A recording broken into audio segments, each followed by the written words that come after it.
Olá, e aí, tudo certo? A gente está voltando aí depois de uma breve ausência para dar continuidade nas leituras dos textos que se encontram neste livro, Mateus para Todos, do N.T. Wright.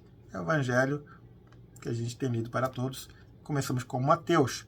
E a última abordagem que a gente fez foi quando Jesus chamou os seus discípulos.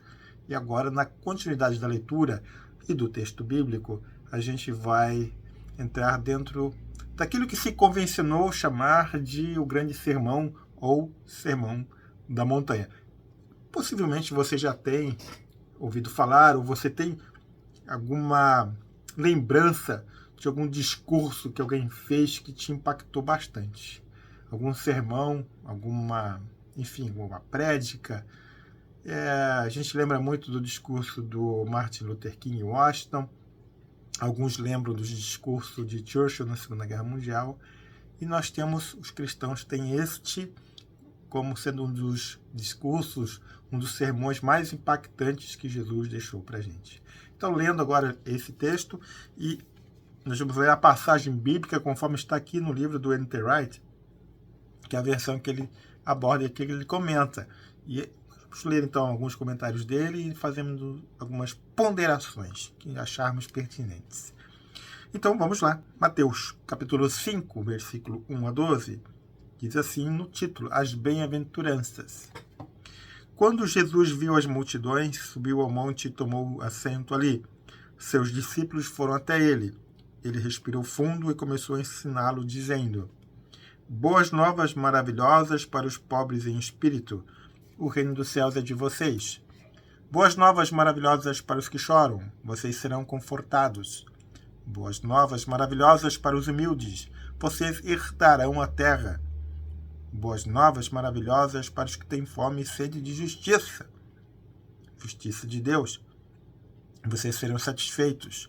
Boas novas maravilhosas para os misericordiosos. Vocês receberão misericórdia. Boas novas maravilhosas para os puros de coração. Vocês verão a Deus. Boas novas maravilhosas para os pacificadores. Vocês serão chamados filhos de Deus. Boas novas maravilhosas para os perseguidos por causa do caminho de Deus. O reino dos céus pertence a vocês.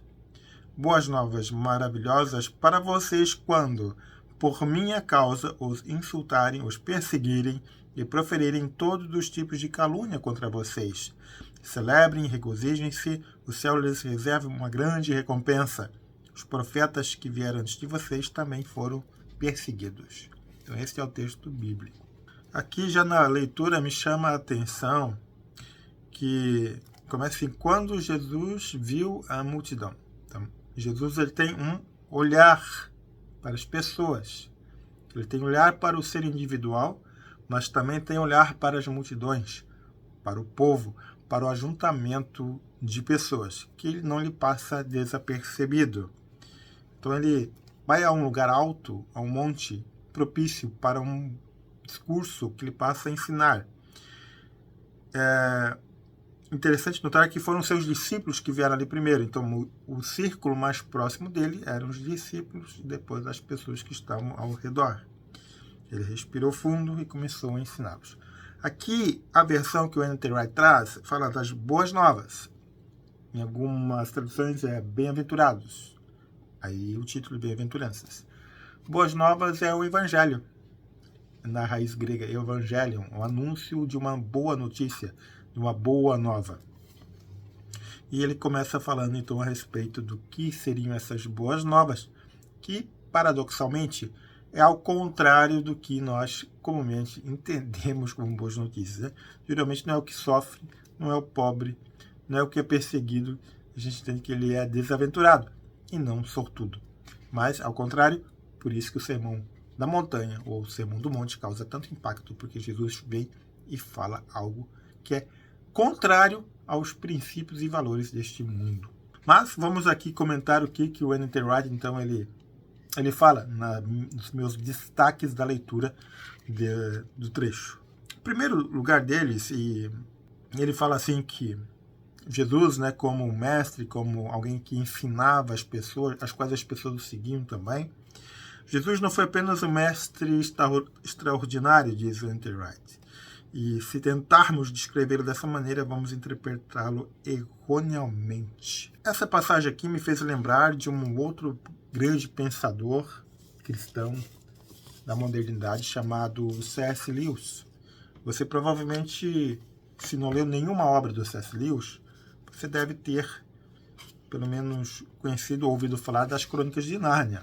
As Crônicas de Nárnia foram escritas por C.S. Lewis, que é considerado um dos maiores apologetas cristãos da modernidade. E esse trecho aqui que eu acabei de ler para você me remeteu a um livro do C.S. Lewis que eu já li faz algum tempo, que é esse aqui. A capa é antiga, né? Não se assuste.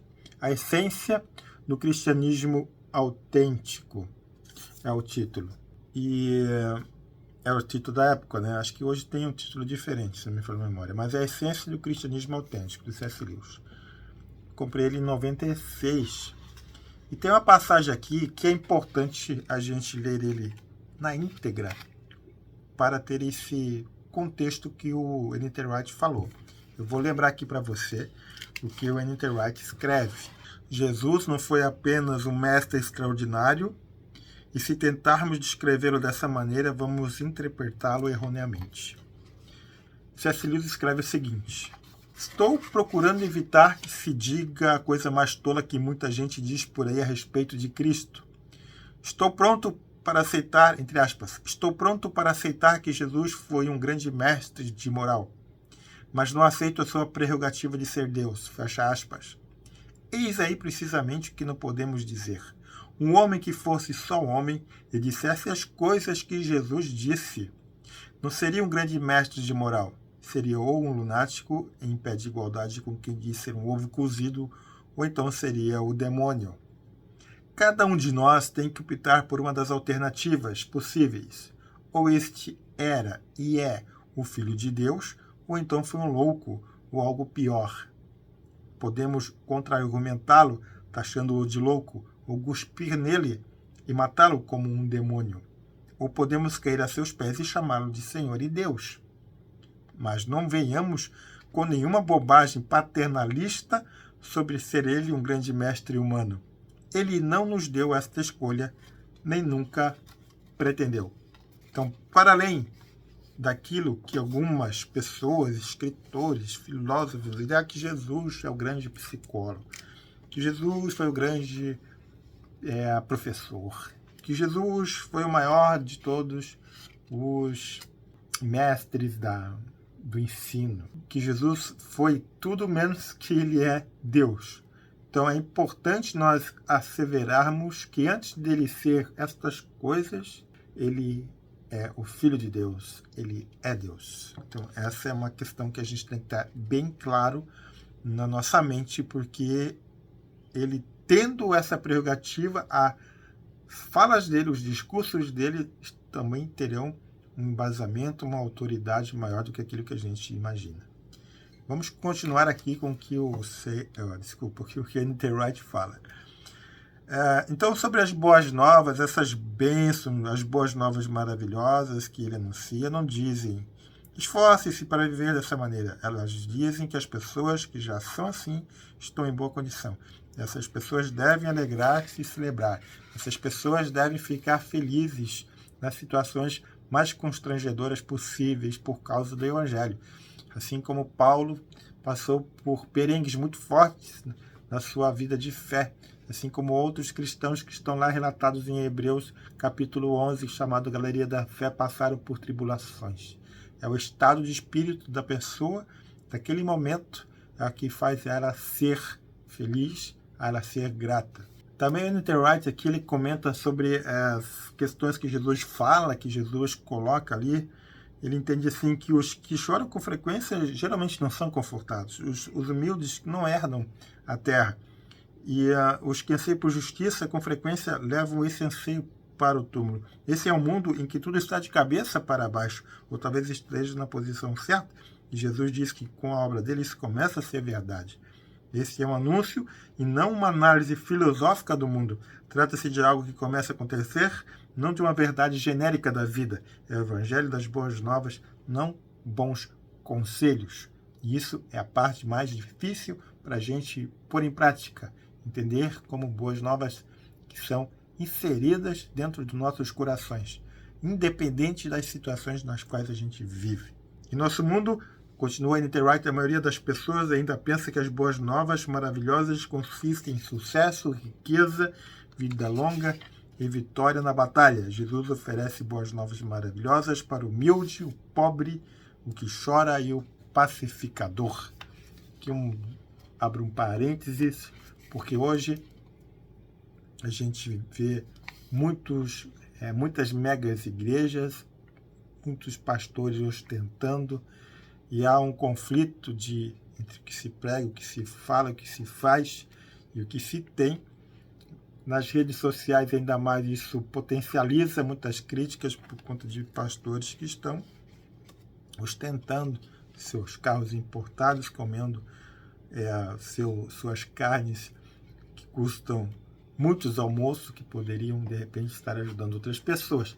Essa é uma situação difícil para a gente opinar ou apontar o dedo, porque a gente também não sabe a que ponto que essas pessoas que, digamos, são ricas, mesmo sendo pregadores do Evangelho ou por conta do Evangelho, elas ajudam ou deixam de ajudar as outras pessoas. Eu não sei. Só sei que Jesus fala aqui que as boas novas são para os humildes, para os pobres, para os que choram e os pacificadores.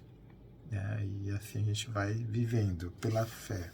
N.T. Wright chama a atenção também que lá no Antigo Testamento, em Deuteronômio, o povo atravessa o deserto e chega à fronteira da Terra Prometida, e Deus lhe dá a aliança solene. Ele enumera as bênçãos e maldições que virão sobre eles se obedecerem à aliança ou se desobedecerem a ela.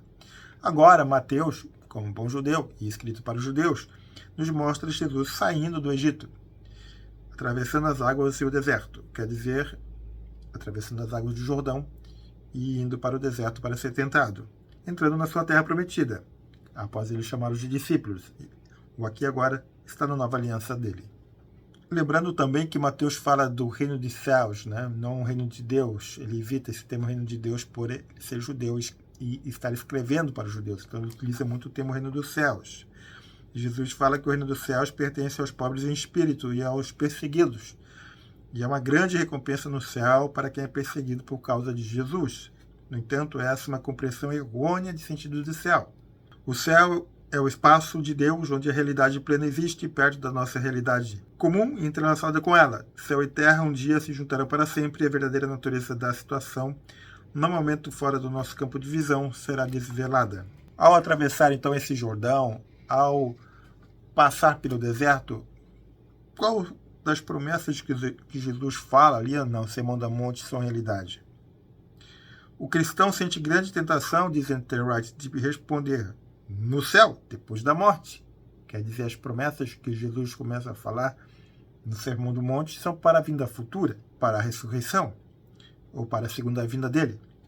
Os versículos 3, 10 e 11, à primeira vista, parecem dizer realmente: o reino dos céus pertence ao pobre em espírito e ao perseguido, e há uma grande recompensa no céu para quem é perseguido por causa de Jesus. No entanto, essa é uma forma de compreensão errônea do sentido de céu, segundo N.T. Wright fala. O céu é o espaço de Deus, onde a realidade plena existe perto da nossa realidade terrena, comum e entrelaçada com ela. Céu e terra um dia se juntarão para sempre, e a verdadeira natureza da situação, no momento fora do nosso campo de visão, será desvelada. Aqui eu sei que é algo um pouco mais complexo de entender o que o N.T. Wright está falando, mas para quem tem um pouco de compreensão, se você quiser saber mais algo a respeito desse entrelaçamento entre céu e terra, essa junção de dois mundos, tem algumas pessoas, alguns cristãos sinceros que falam sobre a quarta dimensão, a física quântica, os átomos, o mundo subatômico, aos quais a gente não tem muito conhecimento. E eu, particularmente, tenho uma visão, parece que lá em Atos, Paulo fala mais ou menos assim, que nele nos movemos, existimos, citando um filósofo grego, a respeito de Deus, nele nos movemos e existimos. Quando eu li essa passagem, eu entendi assim, que nós estamos aqui no mundo terreno, palpável, visível, mensurável, mas envolto, imerso neste mesmo mundo, há um mundo sobrenatural, há um mundo no qual, digamos, o reino de Deus está já atuando. Só falta ele se desvelar, ele ser tirado o véu dos nossos olhos para ver a realidade concreta do mundo espiritual. E essa questão de céu e terra é mais para elementos figurativos de posição geográfica, do que a sublime está acima, do que a terreno está no plano dos animais, da terra, do pó. Mas isso é opinião minha, como eu já referi antes, eu entendo que a gente está inserido, está imerso dentro de uma realidade espiritual que por vezes se manifesta nos milagres, nas revelações do sobrenatural que ocorrem no nosso dia a dia. Essa realidade desvelada começa a aparecer logo na sequência do discurso do Sermão do Monte.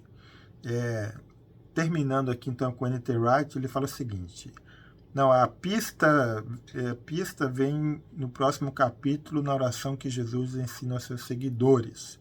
Devemos orar para que o reino de Deus venha e a vontade de Deus seja feita na terra como no céu. A vida do céu, a vida do reino no qual Deus já é rei, deve tornar-se a vida do mundo, transformando a terra atual no lugar de beleza e de deleite que Deus sempre pretendeu que fosse. E os que seguem Jesus devem começar a viver de acordo com essa regra aqui e agora. Esse é o ponto do Sermão do Monte, em particular dessas bem-aventuranças. Essas são convocações para que possamos viver no presente de uma forma que faça sentido com as promessas de Deus para o futuro, pois em Jesus de Nazaré o futuro já chegou ao presente. Talvez pareça confuso, mas nós somos chamados a crer com grande destemor que esse de fato é o jeito certo. Tente e veja. Então, a questão do Sermão do Monte, das bem-aventuranças, é para nós já, no linguajar gospel, evangélico, tomarmos posse daquilo que Deus já nos prometeu em Cristo Jesus. E assim vivermos, independente das circunstâncias, das perseguições, vivemos com humildade, vivemos com um olhar de que o reino de Deus se faz presente hoje, aqui e agora, no já e ainda não, na sua plenitude, mas já nas suas evidências e nos sinais que o reino de Deus traz para as pessoas, a começar na vida de cada um de nós, no amor de Cristo derramado pelo seu Espírito Santo nos nossos corações, e assim a gente vai compartilhando essa vida com as demais pessoas que estão ao nosso redor. Era isso aí para esse vídeo de hoje sobre o grande sermão da montanha. E na próxima leitura vamos ver sobre como Jesus cumpre a lei. Um abraço, obrigado e Deus te abençoe.